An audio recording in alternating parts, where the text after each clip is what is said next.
Today we're doing lesson 5.6, 10 times as many. So for the math warm-up, they wanted us to choral count.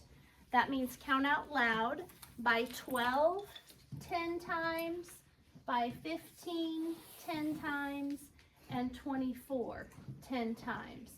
What do you notice about the last digit compared to the first digit of each of these numbers? Autry? I realized that from in the first and all the rows, the first number is also the last number, just with a 0 behind it. Okay, yes, and put it on your, I've already started.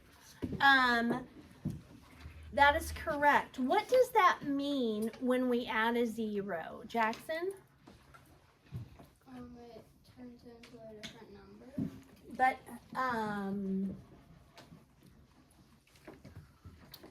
it does turn into a different number, but how does that happen? Jackson? You add another digit. Like a 0? What are we multiplying by? Huh? 2. No, Athena? 10. 10. When we multiply by 10, we add a 0 to the end. Say it with me. When we multiply by 10, we add a 0 to the end. Okay? So because, look how many numbers we wrote. 1, 2, 3, 4, 5, 6, 7, 8, 9, 10. So remember, this is 12 times 1, 12 times 2, 12 times 3, all the way to 12 times 10. And when we multiply by 10, it's like, if you think about 10, it's a 1 with a 0 at the end. So when you multiply anything times 1, it's that same number that you started with, and then we just add a 0. So 15 times 10 would be 150. 24 times 10, 240. Do you notice any common multiples? Fisher? 120. 120. Boom, boom, boom. Nice job, Fisher. I didn't even tell you what a common multiple was, but a common multiple is a multiple all three lists have in common. So that is the only one that appears in all three lists. If it only appears in 2, it is not a common multiple. Harvard? On the first row and second row, the third one has all the numbers on that the top one does every other. What 2 rows are you talking about? The first row and the third row. The first and third. So what you're seeing is 24, 24, 48, 48, 72, 72. Is that what you're saying? Yes. And you know, when I was listing these out, I was counting by 12 is not too difficult for me, because the tens place is going up by 1. Look at the tens place. 1, 2, 3, 4. Did I miss? Oh, no. So there, it's typically, so this is because this is an 8. Or the ones place is going up by 2. So 2 plus 2 is 4. 4 plus 2 is 6. 6 plus 2 is 8. 8 plus 2 is 10. That's why this went up to a 60. But down here at 24, I had to kind of think a little bit. And I was like, well, since half of 24 is 12, that means every other one of these is going to be a multiple of 24. All right, very good. So let's go to 10 times as many. Here is a diagram that represents 2 quantities, A and B. Sit up, please. Yeah, we'll be all right. We got 2 pages to do. Okay, here's a diagram that represents 2 quantities, A and B. What are some possible values of A and B? So how many boxes are next to B? Shout it out. 10. Next to B, guys, count. 1, 2, 3, 4, 5, 6, 7, 8, 9, 10. There's 11 boxes total, but we're just talking about B. So A will have a number, write it like this, and B will be on bottom. So, what are some examples of A's and B's? If you plug a number in for A, then what would B become? Haziel? 5 and 10. Not 5 and 10. Devin? 1 and 10. It could be 1 and 10. So if you have a 1 in here, what's 10 times bigger than 1? 10. So it could be 1 and 10. So we're going to put that down first. 1 over 10. What's another example of what it could be, Autrey? 1, no, 120, and then you go to 1,200. Absolutely. 100. If A is 120, then B would be 1,200. Good. Another example, Jackson. 130 and 1,300. 130 and 1,300. That would work. Fisher, give me another one. 114. What? 140. No. Yeah, 140 and 1,400. All right. Evan? 2 and 20. Yes. 2 and 20. Haziel? 10 and 100. Yes. 10 and 100. Colton?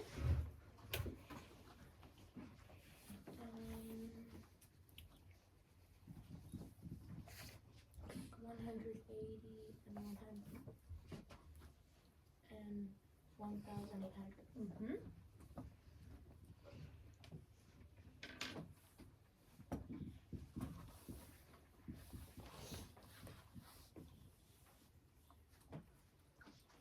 Jackson?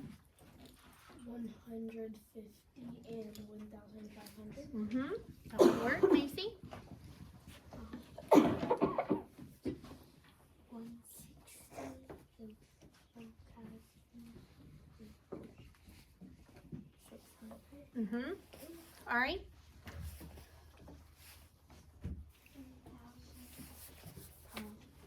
160 and 1,600.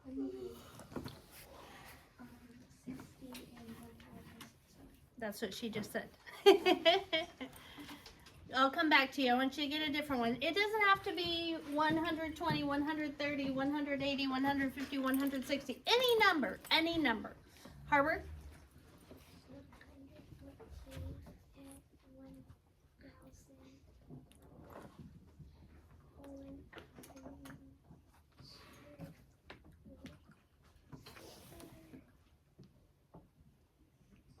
1,000. Yes. 114 and 1,140. Todd. So it could be any number. And you have to times that, right? Huh? You have to times that, right? Look, let's pause for a minute. What's the difference, Todd, between A and B? Oh, I get it now. Okay. We added a 0. 150 and then 1,500. That's it, but Jackson already said that one. Me. Zerelda. 3 and 30. Yes, 3 and 30. Athena. 4 and 40. Yep, 4 and 40. Avis? 52 and 520. Yep, 52 and 520. Are you guys seeing what is happening here? All right. Emma, last one.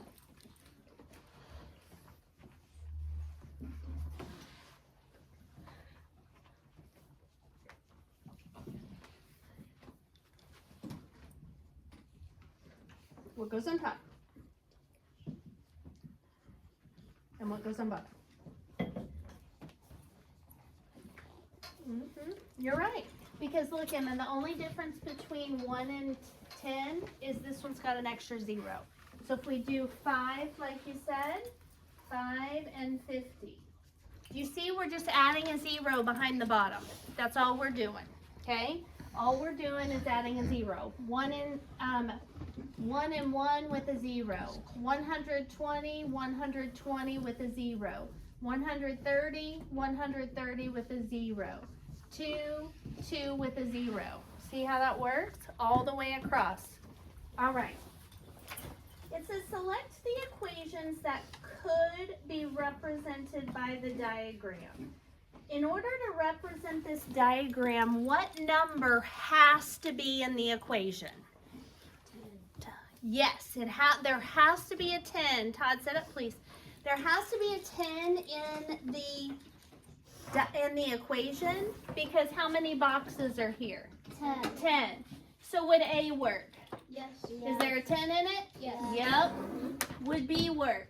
No. No, because is there a 10 in it? No. No. Would C work? Yes. Yes, it's got a 10 in it. Would D No. work? No. Would E work? Yes. Would F work? Yes. Yes. So all of the ones that have a 10 in them work because, Devin, if we had 15 in every box, 15 in A and 15 in all of these, then the equation that would represent B would be 15 in each box times 10 boxes equals a total of 150. Make sense? If we have this equation, 30 divided by 3 equals 10. That means each of these boxes would total 30, and there would be a 3 in each box. So if we divided 30 into groups of 3, how many boxes would we have? 10. If we had 80 in each box on B, times 10 is 800. If we had 12,000 over here, split into 10 boxes, we would have 1,200 in each box. Okay, here's what we need to write down. For the equations that cannot be represented by the diagram, explain why the diagram does not represent these equations. Okay, the equation must have a 10 in it.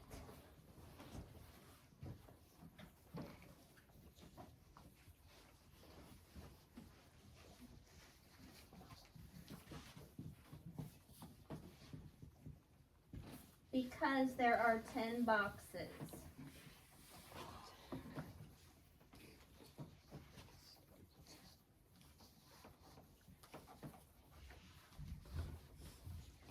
And then we're going to go on to add that B and D do not have a 10 in them.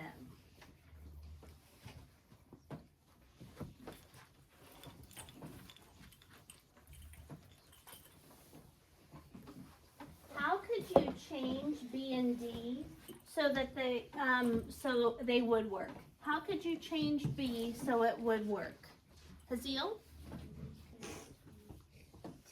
10 times 4. So 16 times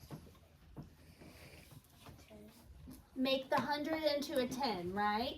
So you're exactly right. So if we wanted to, for B, you don't have to write this part down, but we would do 16 times 10 equals 160. So what we would do is take off this 0, and we'd have to take 1 off the back too. So remember, whatever we do to one side of the equation, we got to balance it. Whether we're adding, subtracting, taking off zeros, got to happen to both sides. What about D? What would you do to D to make it work? Jackson? Take off two zeros from 1,000. And if I take off 2 zeros from 1,000, what else do I have to do? Take off 2 zeros from 5,000. Exactly. So I would take off these 2 and these 2 and make it 50 divided by 5 equals 10. Okay, so how would you change the equations so the diagram could represent them? For B, we would make it 16 times 10 equals 160. And for D, we would make it 50 divided by 5 equals 10. That's how we would change them.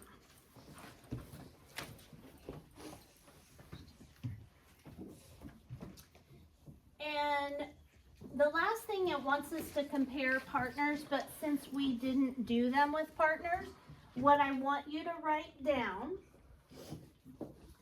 is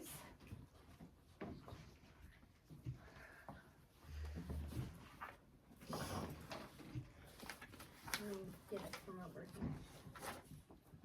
here. Each equation must have a 10 in it. Wait. Hang on.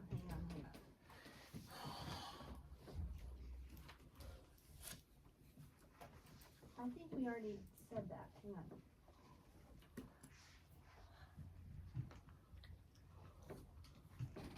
on. Okay, yep, that's what we did. So we'll put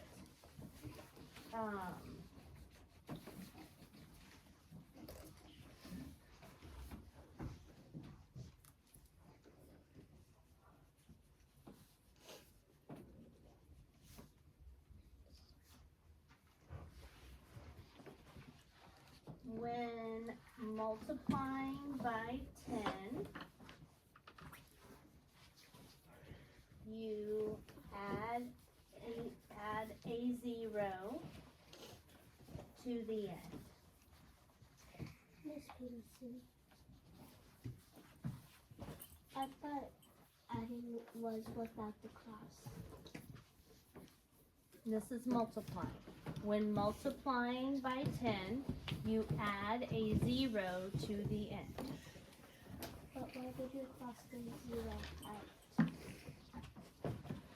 So you don't get it mixed up with a letter O. Oh. Okay, so when multiplying by 10, you add a 0 to the end. When dividing by 10,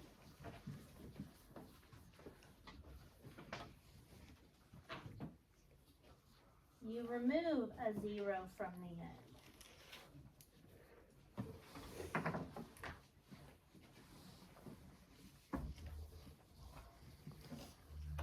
Okay, only one more page and it's a chart, and it's going to go really quick. So if you didn't quite get finished, we're going to move on to the chart, and I will put this page back up in just a minute. Use the diagram to complete the table. It's the same diagram that we had a minute ago. How many boxes are next to A? Shout it out.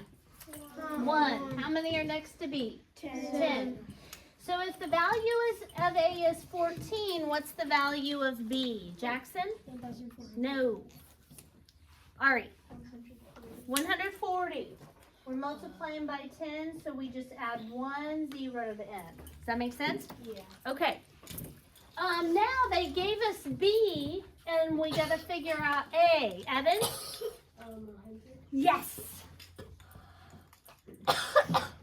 because we're just going to take off one of those zeros and that'll leave us with 100. We start with 160 on A. What would be B? Mary? Yes, 1,600. If B is 850, what would A be? Fisher? Yes. Miss Peterson. You need to raise your hand if you have something to say. Cameron, if A is 1,000, what would B be? 10,000. Yes. You guys are rocking and rolling on this. There is a typo on yours. This is a decimal point, but it's supposed to be a comma. So make that a comma on yours. Right. If on your workbook it has a decimal point next, so make it a comma. If B is 2,070, what would A be? Macy? 2,000.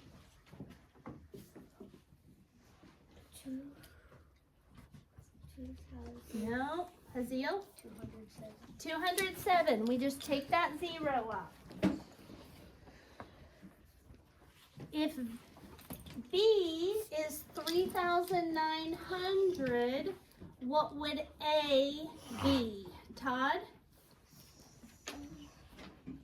390. Yes. All right, you guys see how that works? Yeah. Okay. Did we have to spend a bunch of time multiplying by 10 or dividing by 10? No. Don't do that, please. It says select some values from the table to explain or show how did you find the value of B when you knew A. We added a 0 to the end.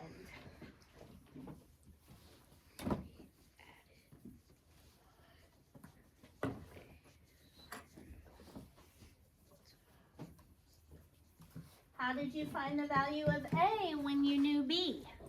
Haziel? Yep, we took away a 0 from the end.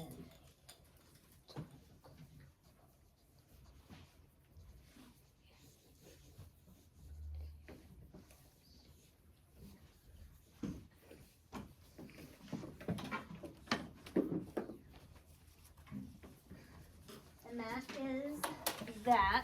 We are going to go through and read the summary really quick. And this summary, Athena, set up please. This summary is going to be a huge help on your quiz, okay? I'm going to underline things on the summary that I want you to underline that are going to be important in just a minute when you take the quiz. Okay, it says, this is on page 32. Section summary. In this section, we learn to use multiplication and the phrase blank times as many as or blank times as much as for comparing two quantities. These words right here, I'm going to have you circle. Times as many as or times as much as, because you're going to need that for your quiz in just a minute. You do that, you use those when you're comparing two amounts. At first, we used cubes and drawings to represent the quantities. For example, Andre has 3 cubes and Han has 12. We compare the number of cubes by saying Han has 4 times as many as Andre. So we actually used cubes, 3 cubes for Andre, and Han had 4 times as many. Writing the equation 4 times as many as 3 equals 12. I want you to underline this equation and circle it. That's what an equation looks like. In just a minute, you're going to have to write an equation. As the numbers got larger, drawing every unit, like 3 blocks of each quantity, became less convenient. So we used simpler diagrams with numbers inside to represent the size of quantities. If Andre has 30 cubes, you don't want to draw 30 cubes, do you, Todd? So we just put 30 in a box. If Han has 4 times as many as that, we definitely don't want to draw 4 groups of 30. So we did 30 in each box. We ended by comparing quantities in which one quantity is 10 times as much as another. We also recalled some patterns in the numbers when we multiplied a number by 10. So we just did that. So I'm going to pass out your quiz in just a minute, and I'll put that page back up for those that need it.